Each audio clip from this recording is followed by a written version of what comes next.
Welcome to the deep dive. Today we are looking at a stack of research that honestly completely challenges a lot of what we take for granted about behavioral change. It really does. It's a total paradigm shift. Yeah, we're looking at a completely different framework for creating real, sustainable shifts in your life. Yeah. And I'm talking directly to you, the listener, right now.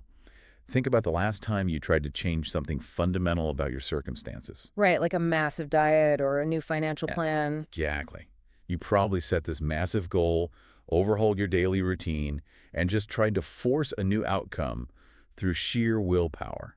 And if you're like most people, Mm. and I'm definitely including myself here, it was utterly exhausting and eventually just fizzled out. It's a classic trap. We usually start from the outside and try to work our way in. Yeah, we force the physical action. Right, we try to manipulate our physical environment, operating on this assumption that if we just do the right things long enough, our internal state, our mindset, our feelings of success or health will eventually catch up. But the material we are analyzing today argues that the reason this burns us out is that we are doing it completely backward. Exactly. The core premise of the research we're unpacking operates on a top-down, inside-out pipeline. The text summarizes it as, and this is a quote, spirit first, mind after, body later. Spirit first, mind after, body later. Right. It asserts that your internal state determines your external reality. The external world doesn't create the internal feeling, it reflects it. Which is just a massive shift in how we think. Because whether you are trying to build wealth, get physically fit, break a deeply ingrained habit, conventional wisdom always defaults to physical action. You want to get fit? Go to the gym. Lift heavy things. Right. You want to be wealthy? Clock more hours. But the data we're looking at tells us to hit pause on all that physical action for a second and look at the engine actually driving it. So let's unpack this. How exactly does this spirit, mind, body pipeline operate in practice? Because it redefines how we typically use those terms. It absolutely does. The framework breaks the process of creation into three distinct sequential stages. The first is spirit. Now, to be clear, in this specific context, spirit isn't being used in an esoteric or purely religious sense. Right. It's more foundational. Yes. It refers to your baseline consciousness. It is the absolute foundational state of your being. It's the root of your core identity and your deepest implicit beliefs about yourself. So it's the visceral feeling of abundance or health. Precisely. The research points out that this is the origin point of being, and the state of being absolutely must precede any doing. Okay, let's unpack this for a second, because that distinction between being and doing is the hinge this whole theory swings on. You can't just do wealthy things like investing or networking and automatically expect to feel abundant. No, because if your baseline consciousness is rooted in scarcity, those actions will just be driven by anxiety. Exactly. You have to cultivate the state of being abundant first, which then dictates the quality of the actions you take. Which brings us to the second stage, the mind. Once that foundational state of consciousness, that spirit is set, your mind steps in to act as the architect's blueprint. So this is where thoughts come in. Yes. This is the realm of conscious thoughts, directed intentions, and specific vision. It's where your cognitive faculties initiate the actual creation process. You are consciously selecting thoughts and mental imagery that perfectly align with that foundational state of being. And then finally, we arrive at the part we usually obsess over, the body, or physical reality. Right. And here is where the model completely flips the standard approach. The physical world, and that includes your physical body and your material circumstances, is defined simply as the final stage. It's a lagging indicator. External circumstances don't initiate change. Exactly. They adapt to match the internal frequency you've already established in your spirit and mind. The physical environment is just catching up to the internal blueprint. I mean, it requires a massive amount of cognitive dissonance in a way. Oh, absolutely. You have to train your mind to literally feel healthy, or feel wealthy, or feel successful completely before the physical results actually show up in your environment to validate those feelings. You're living in the reality of the finished house before a single brick is visibly laid in the physical world. And what's fascinating here is the severe warning attached to this dynamic in the text, because this inside-out process is running 24/7, whether you are consciously directing it or not. Right. The biology of emotion plays a huge role here. It does. If you are constantly trapped in past emotions, chronic stress, fear, or a sense of lack, your body becomes chemically addicted to those stress hormones. Cortisol and adrenaline become your baseline. And when that happens, your external reality has no choice but to reflect that inner state. Exactly. You will subconsciously seek out or create situations that trigger the exact same neurochemical response, basically recreating the exact same life day after day. To actually change your external circumstances, you have to break that chemical addiction. As the text says, you literally have to give your mind a new body. Give your mind a new body. That is such a striking concept.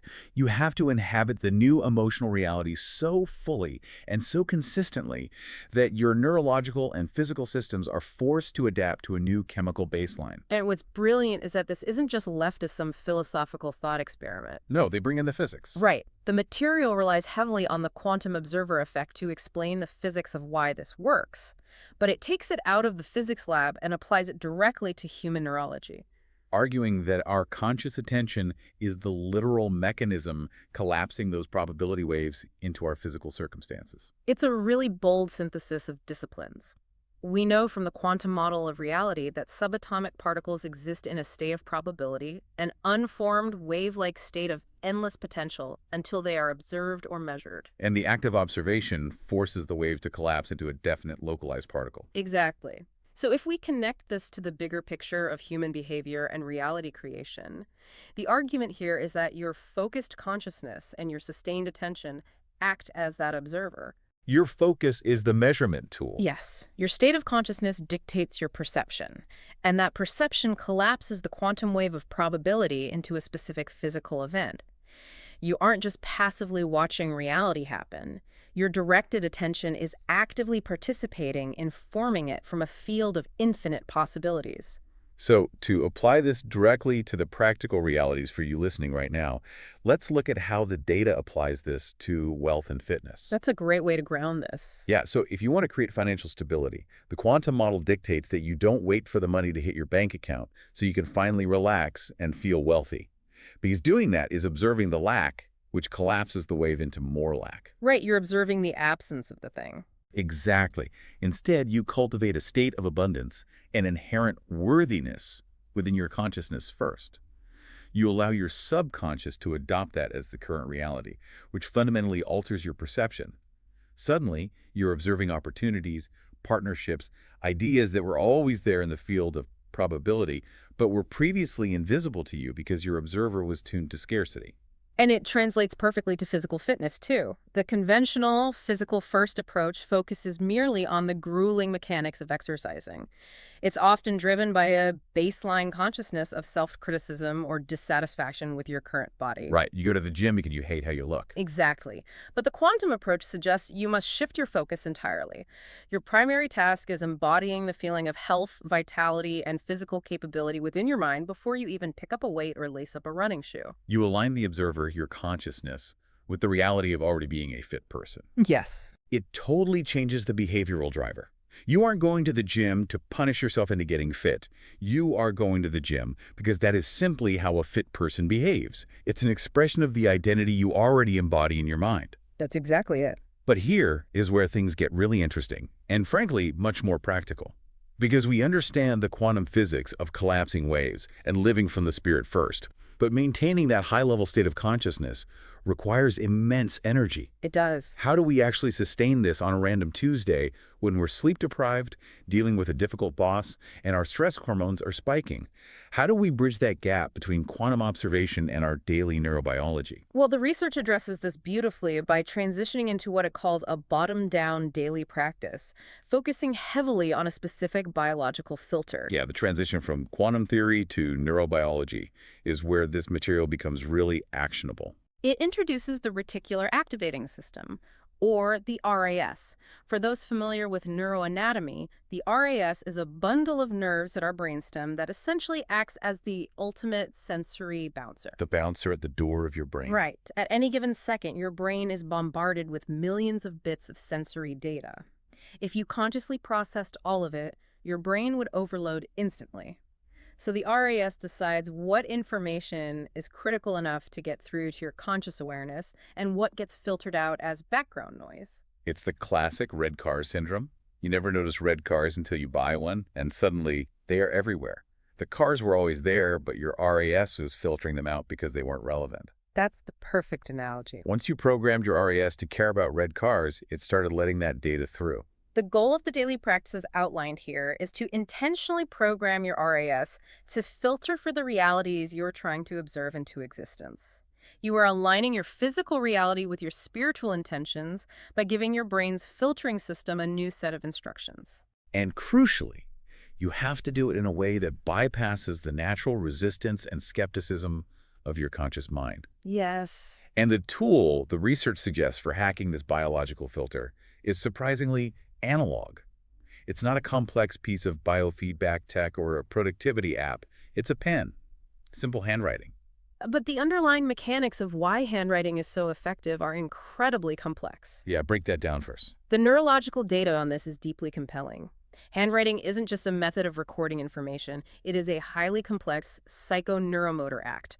When you write by hand, you aren't just pushing buttons. You are engaging over 10,000 distinct micromovements. 10,000, that's wild. Think about what your brain has to coordinate. Tactile feedback from the paper, spatial awareness to keep the letters uniform, fine motor control in the fingers and wrist, and the visual processing of watching the ink form the words. So it's a massive sensory-motor integration task. Precisely. This massive, simultaneous engagement of your brain's motor cortex, visual cortex, and cognitive processing centers creates a significantly deeper neural imprint than simply typing on a keyboard, where every letter requires the exact same identical keystroke. Right. When you form a letter by hand, you are literally carving that intention deeper into your neural pathways. 10,000 micro-movements per session.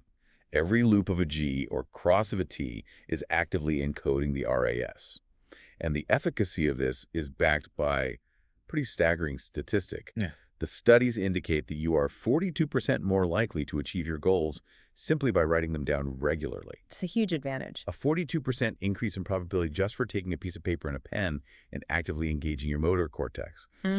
But I noticed the research is incredibly strict about how we write these RAS commands. Very strict. You can't just treat it like a diary or a wish list. There are very rigid syntactical rules because you're essentially writing code for your subconscious.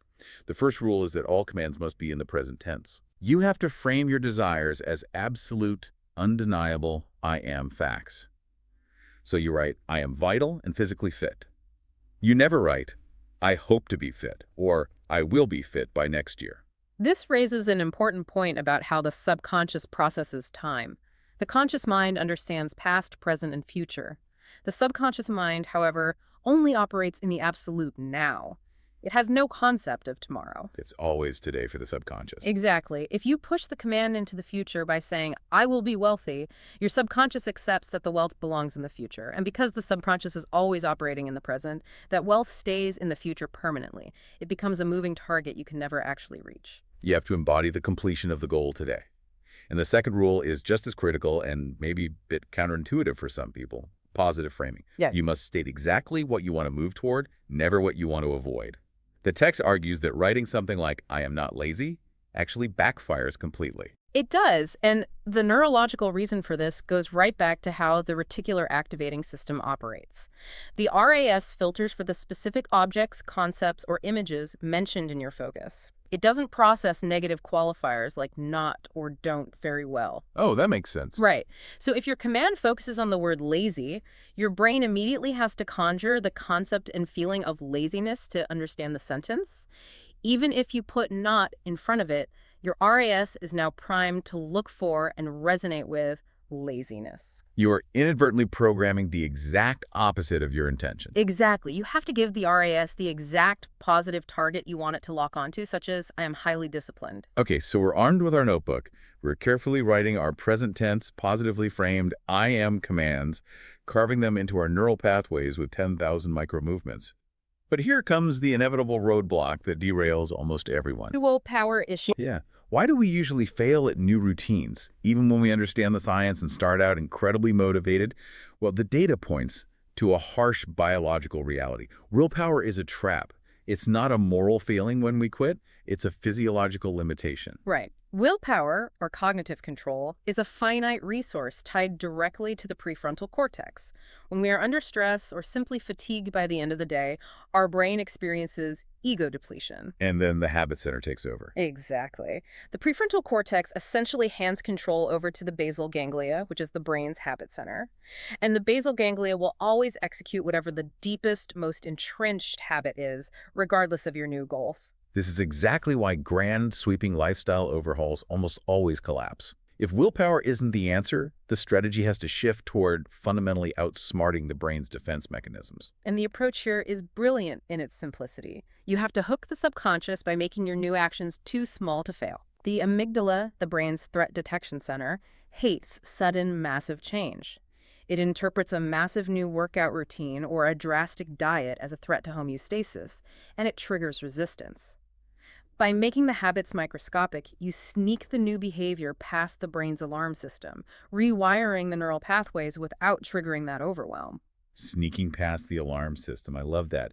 And the research provides 3 highly actionable techniques to do exactly this. The first is micro-rituals. Right. We're talking about 5 to 30-second tiny habits. The example given is taking just one single deep, centering breath before you open your laptop to start work. You aren't committing to a 45-minute Zen meditation. You're committing to one breath. The cognitive load is virtually zero. Exactly. But over time, repeating this tiny action builds what they call calm defaults. It lays down a new neural track that eventually runs on complete autopilot, shifting your baseline state of consciousness before you engage with your work. The second technique leverages neuroplasticity directly. Habit stacking. This is where you attach your new RAS command writing practice to an existing anchor routine. You identify something you already do every single day without fail, where the neural pathway is already thick and established. So tying it to something automatic. Yes. The suggestion is something like writing just one line in your journal immediately after you finish pouring your morning coffee. The coffee is the anchor. You're grafting the new habit onto the strong roots of the old one. Precisely. By stacking them, you remove the need for willpower or even the need to remember. The completion of the anchor habit serves as the automatic environmental trigger for the new micro-habit. And the third technique is arguably the most effective antidote to procrastination. The 2-minute rule. When a task feels monumental and you feel that paralysis kicking in, you don't commit to finishing the task. You just commit to doing it for 2 minutes. Just 2 minutes. Right.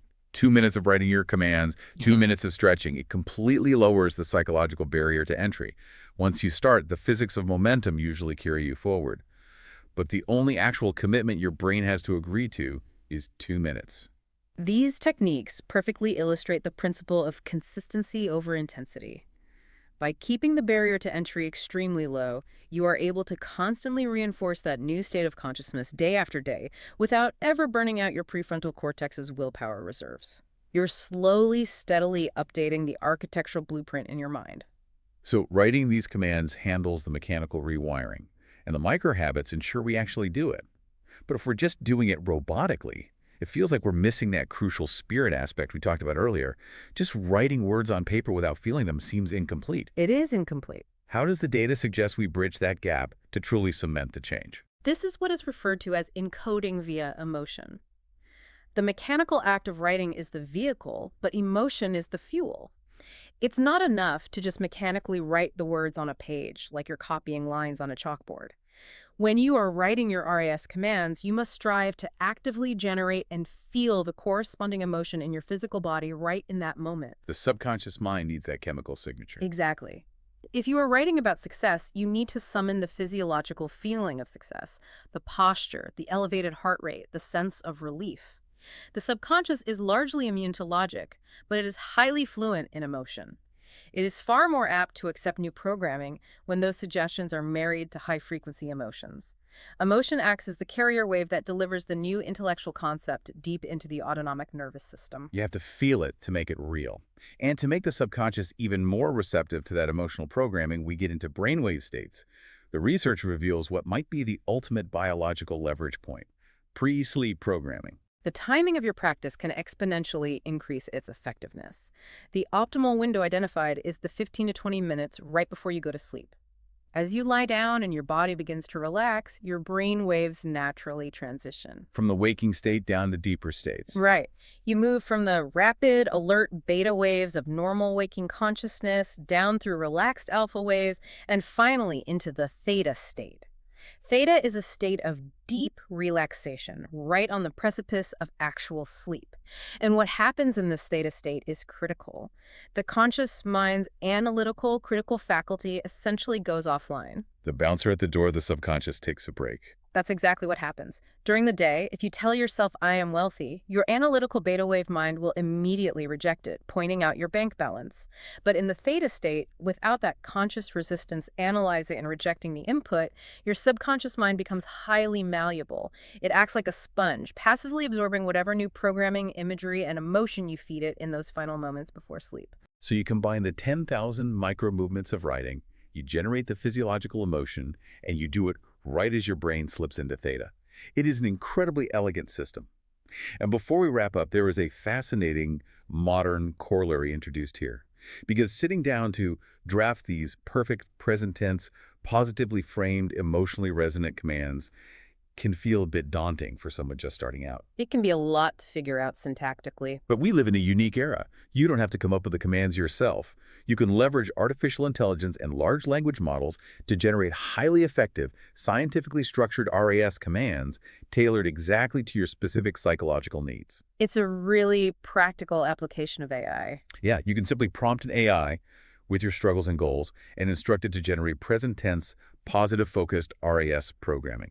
You can do the heavy lifting of the phrasing, leaving you to focus entirely on the emotional encoding and the handwriting. It's a striking synthesis of ancient metaphysical wisdom and hypermodern technology. You are utilizing cutting-edge artificial intelligence to help program the oldest, most fundamental parts of your own neurological hardware.